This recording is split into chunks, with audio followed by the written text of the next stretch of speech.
Well, first of all, can you hear me? I want to thank Congressman Alcee Hastings for many things. He has been a great friend to Hillary and me when I was president. He supported our economic program, and remember, it was a good economy. We all rose together, and we're going to do that again. I want to thank Mayor Wilson for making me welcome here. Mayor Babb, Mayor Kiles, I want to thank them. I want to thank the World War II veteran who led the pledge, Ed Serafy, Sarah Helen Land, thank you. Senator Joseph Abruzzo, thank you for having me here. Commissioner McCarthy. I want to thank Pastor Reese and our organizer here, Darren Steptoe, because he told me he was an AmeriCorps volunteer, and this year, just a couple of months ago, we swore in our 1 millionth AmeriCorps volunteer. And Madam President, I want to thank you for having me here at Palm Beach. I took a picture with her backstage, and she sort of looked at me and smiled. She said, you know, I was the first woman president of this institution. I think she was trying to send me a message, and I got it. Let me get some business out of the way first. The federal court in Tallahassee gave us an extra day of early registration. So take advantage of it. If you know anybody that's not registered to vote, we got another day, and we got to get people registered to vote. There are people here who can help you with that. And then early voting in Florida starts in 13 days. If you don't vote, it's a half a vote for the other guys.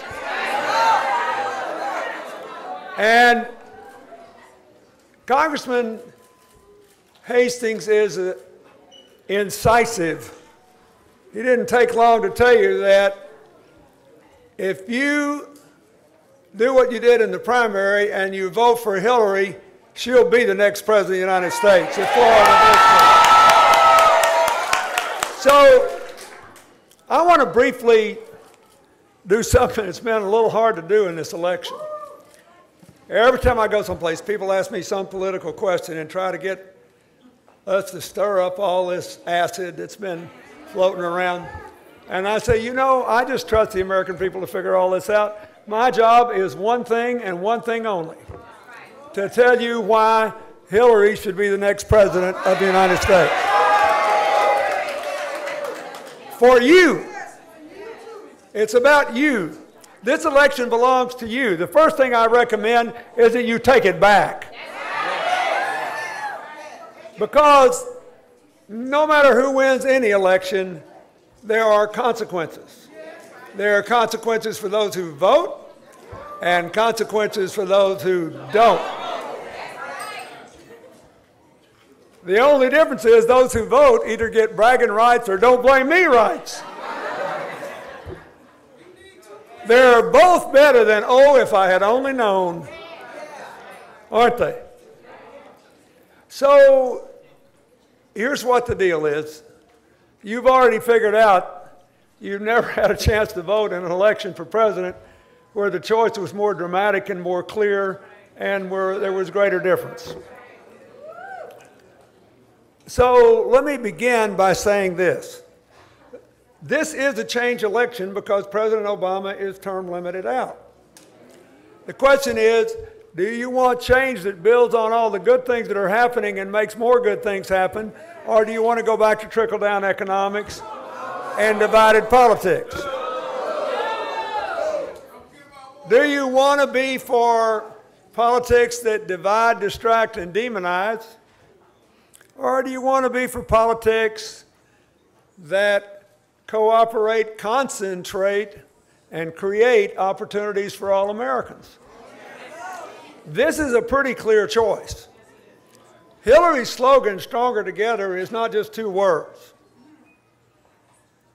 Let's just take a minute to remember your fellow Floridians and those just north of here who lost their lives or their property in that terrible hurricane. What happens after a disaster? People concentrate on what they have in common and they work together. I just read an amazing little book by a man named Sebastian Junger who writes about natural bad things that happen to people and how they band together. And he pointed out there were no rage shootings in America, no Orlandos, no San Bernardinos, no Sandy Hooks, and all the other things. None, zero for 2 years after 9/11. Why? Because we thought what we had in common was more important than our interesting differences. That's what this whole election's about. Stronger together or divide and conquer? Which is better, anger or answers? Answer. Which is better, resentment or empowerment? Empowerment. Which is better, conflict or cooperation? Cooperation. How should we relate to each other and people beyond our borders, with walls or bridges? Bridges.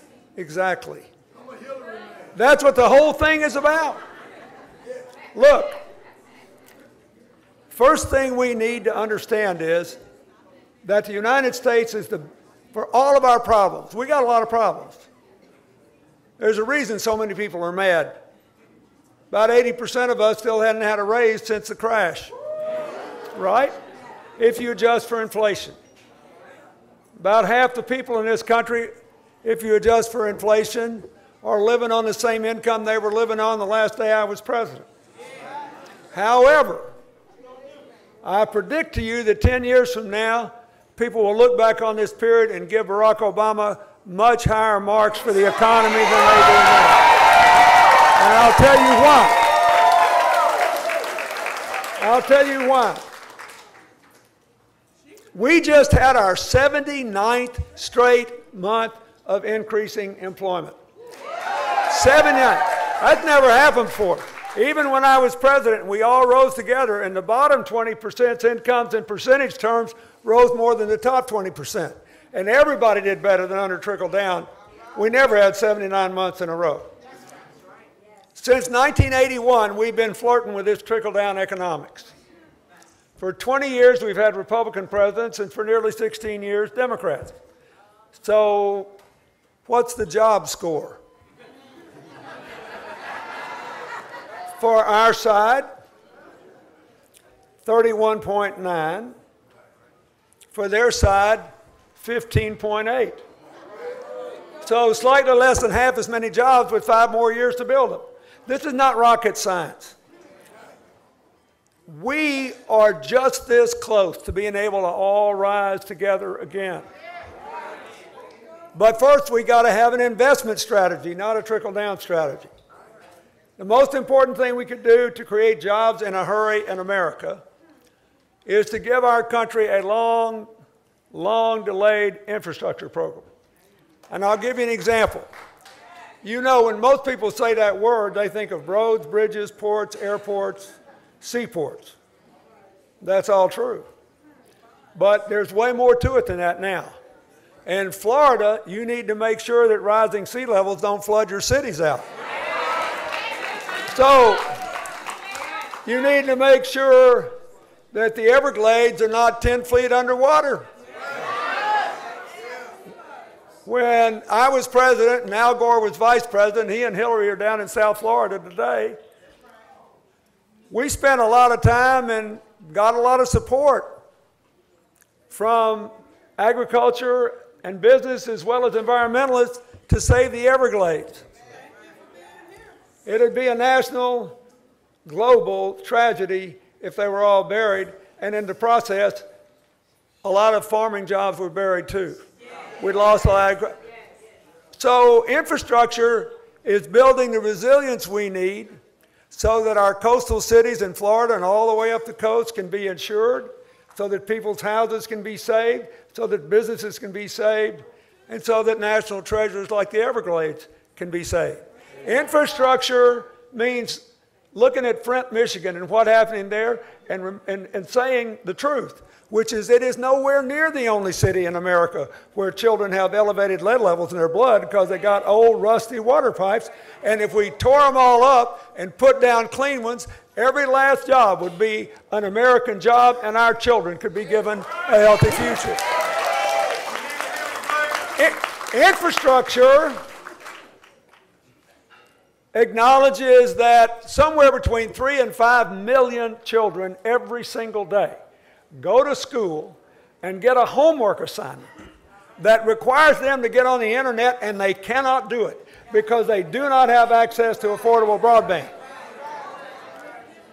So if we did that everywhere in America, number one, you could set up businesses in places that have been left out and left behind, and most important, every kid in this country would have the same chance to live up to his or her God-given ability. That's infrastructure. Infrastructure recognizes that America ranks first or second in the world in every survey of our ability to generate electricity from the sun and the wind and other clean sources, to stop the rise in sea levels and create a whole new American economy, including more manufacturing jobs, by driving down the cost of electricity. Because once you can generate and store power from the sun and the wind, it's free. Right? It's free. But the problem is that once you get out of the places like Florida and west of the Mississippi, once you get away from Nevada, New Mexico, Arizona, and California, by and large, the sun shines brightest and the wind blows hardest where the people are not. So you've got to have a whole modern electrical grid to take the power from where it's generated to where it can be used. That's infrastructure, and it's all American jobs. We need to remember that 2/3 of all the jobs created in America in the last 20 years have been created by small businesses. That's right. Hillary is the only person that's offered a $25 billion plan to accelerate lending to small businesses and to fully include women and minorities in small business lending. And to modify the bank rules to give people incentives to loan to their neighbors again. You know, I got tickled when there was nothing funny about that financial crash, but it was funny that some of the guys tried to blame me by saying, oh, that Bill Clinton, he enforced the Community Reinvestment Act. You know what the Community Reinvestment Act is? It's a law that says if you got an ATM machine in a community, you are obligated to consider people in that community for small business and family loans. And we got over 95% of the lending ever done up to that time under that law done in those 8 years. $800 billion in community investment, and we were in the top 5 countries in the world in small business lending. We're not in the top 10 now because after that crash, banks got scared. I strongly support the law President Obama signed called the Dodd-Frank Law that will prevent Wall Street from wrecking Main Street. But Main Street needs access to bank lending, and Hillary will bring it back if we elect her.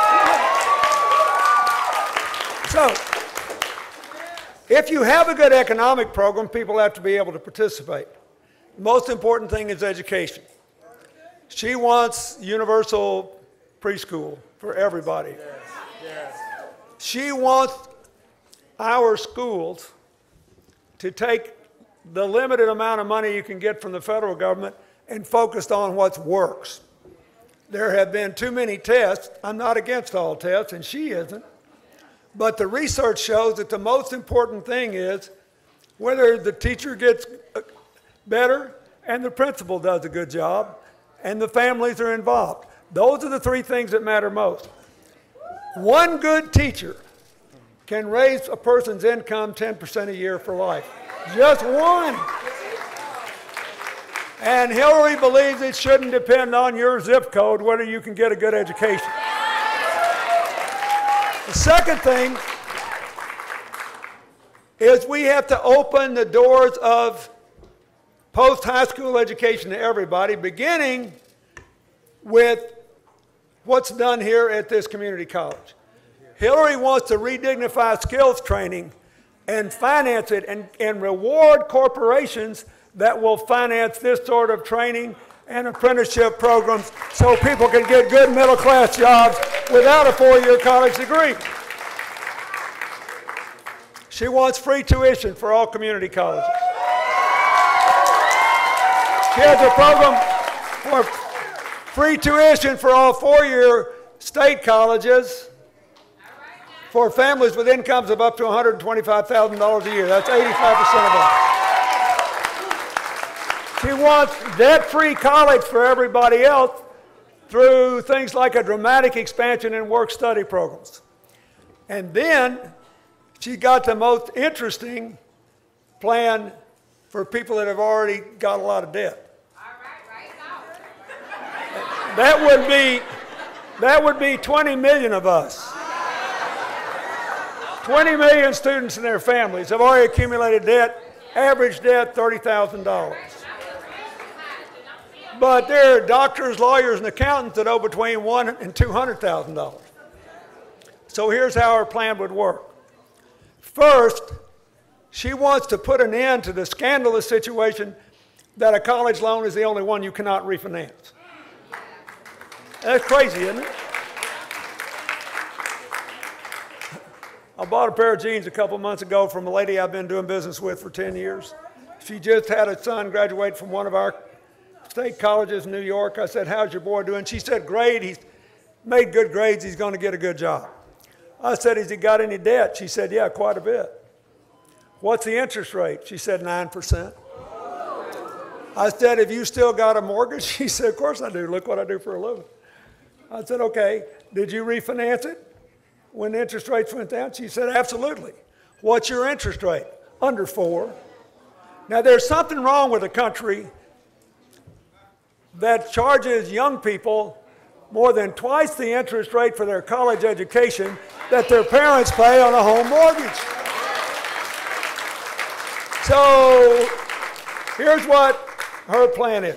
First, let everybody refinance. If you did that overnight, 20 million people would save an average of more than $2,000, and those that owe more would save a lot more. Second, let everybody have the option to pay the loan back as a small fixed percentage of their after-tax income over 10 to 20 years. If you take a public service job, the rest is forgiven after 10 years. If you take any job and you borrowed $200,000, the rest is forgiven after 20 years, and you can never be charged more than 10% of your after-tax income. And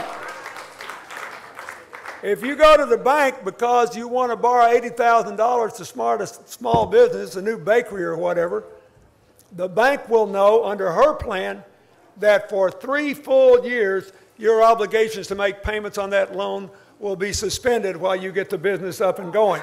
This can change the future of America. Look, there's a lot of other things we could talk about. We need police reform and we need the police. Both. Nobody should be afraid to walk outside at night. And Hillary just had a fascinating meeting with some of the best police chiefs in America.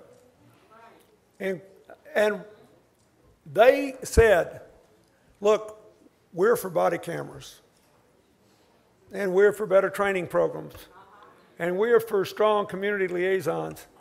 But what we really need in this country is more comprehensive mental health treatment in every community in this country. And so she came out with a program to do that. She was the first candidate to propose a program to provide a comprehensive national network of support to deal with this prescription drug and heroin epidemic. And You might be interested to know here that this is the first drug epidemic in my lifetime where the addiction rates are higher in small town and rural America than they are in urban areas. So she was the first and is now the only candidate to propose a plan that will help people without regard to race based on income and isolation, including people who are her opponents' most ardent supporters, people in coal country and people in inner cities and people in small towns and Native Americans on reservations where the unemployment rate is too high, the poverty rate is too high. She has proposed a program, first, something Alcee supported for years, to give a certain fixed percentage of federal development funds to these really poor areas. And second, and more important, to give a whopping tax credit to anybody that will invest money in areas left out and left behind to create jobs there. So, that's what I'm saying. Anger's better than, answers are better than anger. She's got some answers here. The last thing I want to say about all this is that there are two things that could keep this from becoming the era of greatest shared prosperity and opportunity this country's ever seen. And they're not, everything we need to do is fairly straightforward, achievable, and affordable.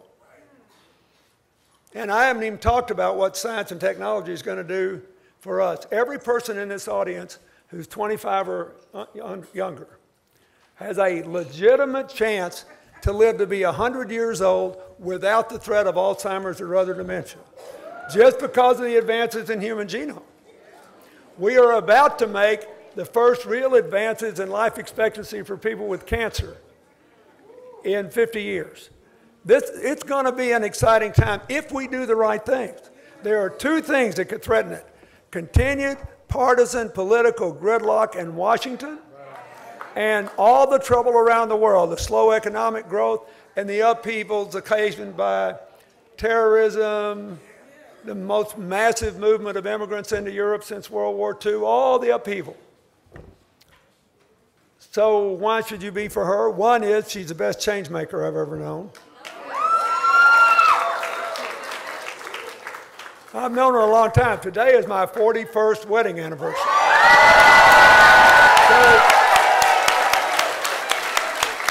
But look, before she was 30 years old, including before she got out of law school, she had been to South Carolina to try to get African-American teenage boys out of adult prisons, to South Texas to register Mexican Americans who'd been systematically shut out of the political system. Then, as soon as she got out of law school, she went to Alabama to try to help prove that these so-called private academies were just segregated schools by another name and not entitled to federal taxes. Then she went to Massachusetts to find out why there were so many children on the census rolls than there were enrolled in schools, and it was because kids with disabilities were, at that time, unlawfully being kept from being in the public schools. And she worked to empower people with disabilities and focus on their abilities, something she has done ever since. Secondly, everything she ever achieved in public life, as when I was governor of Arkansas, when she was First Lady, when she was a senator from New York, when she was Secretary of State, everything, she always managed to get some Republicans to go along with enough Democrats to pass what she wanted to do, and she will as president. And the final thing I will say is, happy anniversary, Mr. President. Thank you. The final thing I want to say is, you got to have somebody with the standing in the world and the understanding of the world to keep us safe enough and give us the space we need to grow and lead the world away from all this anger and road rage, which is a global phenomenon. And that's why, look at what the Republicans have said who spend their lives in national security. Dozens and dozens of them said they couldn't be for her opponent. A significant number of them endorsed her. The first President Bush's national security advisor, a retired admiral, endorsed her. And lots of others did. And look at all these Republican newspapers in Crucial, Ohio. There are two newspapers, the Columbus newspaper in the capital and the Cincinnati Enquirer on the border of Kentucky, that had not endorsed a Democrat in 100 years. They endorsed Hillary for president. In Arizona, the largest Republican paper, the largest newspaper in Phoenix, the Arizona Republican, was started in 1890. They have never endorsed a Democrat. They endorsed Hillary. In Texas, one of the most famous Republican newspapers in the United States, the Dallas Morning News, last endorsed a Democrat in 1941 on the verge of the World War II, when they said, you know, it might not be the best time to change presidents. They never have done it since. They endorsed Hillary. So I want you to think about that. We are stronger together. Cooperation is better than conflict.